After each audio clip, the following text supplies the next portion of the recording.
Nous affrontons des batailles spirituelles, et si nous voulons réussir dans cette guerre contre l'ennemi, nous devons savoir ce qu'il peut faire et ce qu'il ne peut pas faire. C'est pourquoi, dans la vidéo d'aujourd'hui, je vais te montrer 5 choses que Satan ne peut pas faire selon la Bible. À la fin, tu seras certain que si tu restes ferme avec Dieu, le diable ne pourra pas te faire tomber ni te détruire, d'accord ? Je sais que les gens parlent beaucoup du pouvoir de l'ennemi, et cela donne l'impression qu'il a plus de pouvoir que Jésus. Bien sûr, il est très puissant, mais son pouvoir est limité, parce que c'est Dieu qui est aux commandes, et le diable ne peut faire que ce que le Seigneur permet. Alors, faites très attention au message d'aujourd'hui, car il fera une grande différence dans les batailles spirituelles que vous affrontez chaque jour. Et avant que nous commencions, je voudrais vous demander de laisser un j'aime, de vous abonner à ma chaîne et d'activer la cloche, parce que chaque jour, je veux vous aider dans votre marche avec Dieu.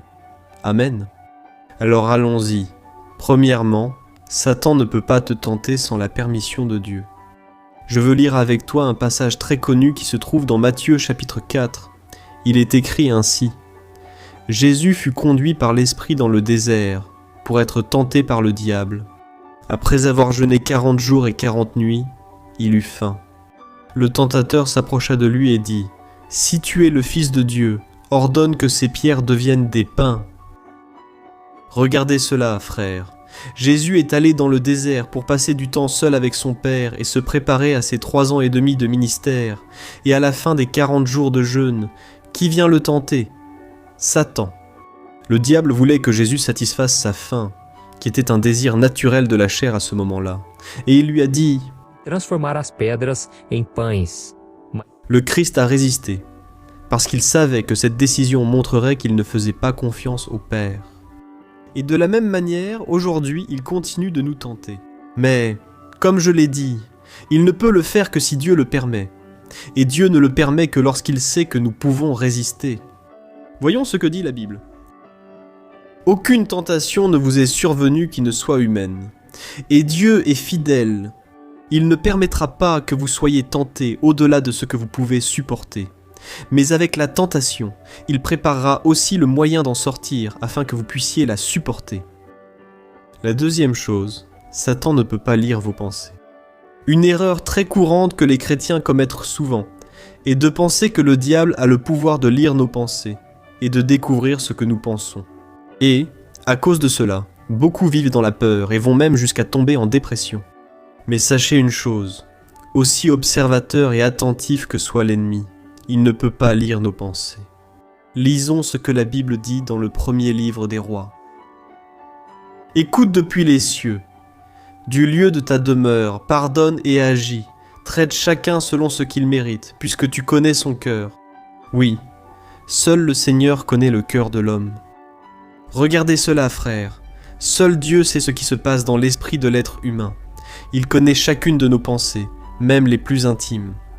Et quand Jésus était Terra, percebemos em várias passagens que Jesus la pensée des gens, et c'est pourquoi il savait quelles étaient leurs intentions. C'est tellement vrai qu'il savait que Judas était le disciple qui le trahirait avec un baiser. Et jusqu'à aujourd'hui, Jésus continue de sonder les pensées et les désirs de notre cœur. Et le fait que le diable ne puisse pas lire notre esprit ne veut pas dire que nous devons rester tranquilles. L'ennemi étudie le comportement humain depuis qu'Adam et Ève ont été créés.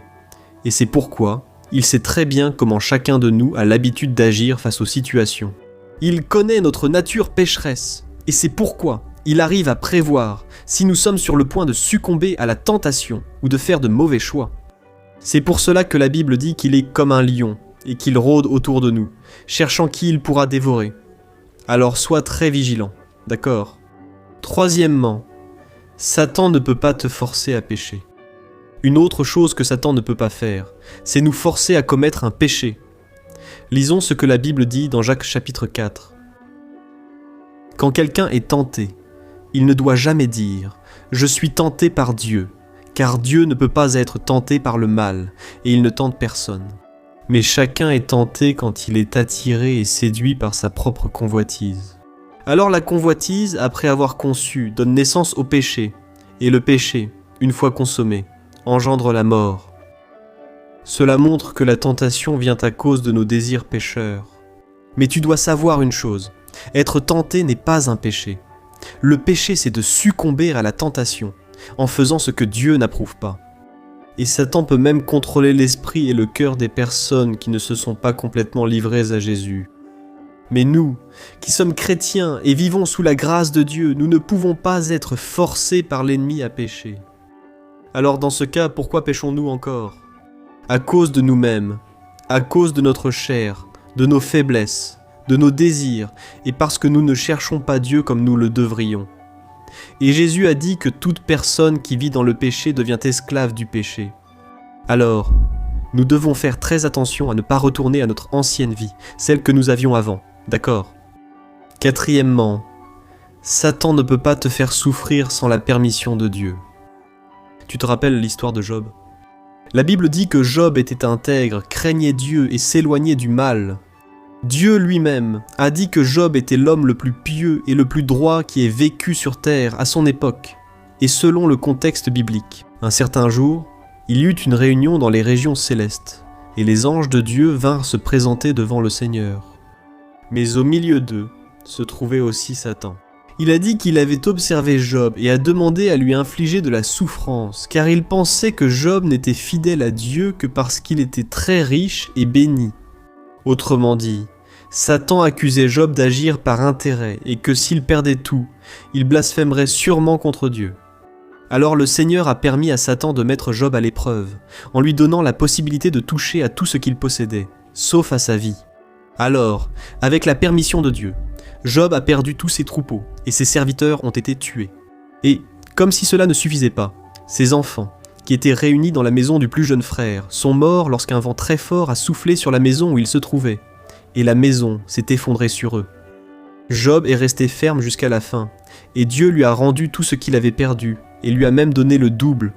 Mais le plus important dans tout cela, c'est de comprendre que l'ennemi ne peut pas nous causer de douleur ou de souffrance sans la permission de Dieu. Amen. C'est pourquoi, mon cher frère et ma sœur, lorsque les choses ne se passent pas comme vous l'espériez et que vous souffrez à cause de cela, rappelez-vous que le Seigneur reste maître de la situation et que vos pleurs ont un jour et une heure pour prendre fin. Alors soyez comme Job, qui même en vivant le pire moment de sa vie n'a pas cessé de louer et de remercier, même détruit de l'intérieur et de l'extérieur. Il n'a jamais douté du pouvoir et de la bonté de Dieu.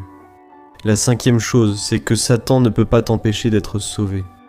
Lorsque Pierre faisait un voyage missionnaire, il a dit aux prêtres du temple, « Sachez-le, vous tous, ainsi que tout le peuple d'Israël, que par le nom de Jésus-Christ, le Nazaréen, que vous avez crucifié, mais que Dieu a ressuscité des morts, cet homme se tient là devant vous. Ce Jésus est la pierre que vous, les bâtisseurs, avez rejetée et qui est devenue la pierre angulaire. Il n'y a de salut en aucun autre, car sous le ciel il n'y a aucun autre nom donné aux hommes par lequel nous devions être sauvés. » Regardez cela, frères. Pierre a été touché par le Saint-Esprit à ce moment-là pour montrer aux Juifs que seul le Christ était capable de sauver quelqu'un. C'est ce que je veux que vous compreniez maintenant. De la même manière que le diable n'est pas capable de nous sauver et de nous donner la vie éternelle, il ne peut pas non plus nous empêcher de recevoir le salut. Oui, il peut nous opprimer, il peut nous éloigner de Dieu, il peut nous convaincre de faire de mauvais choix, et même nous amener à croire que le Seigneur n'a pas de pouvoir sur nos vies. Mais il ne pourra jamais tuer l'espérance dans notre cœur, ni détruire notre foi. Nous seuls pouvons laisser cela arriver, lorsque nous nous éloignons de Dieu.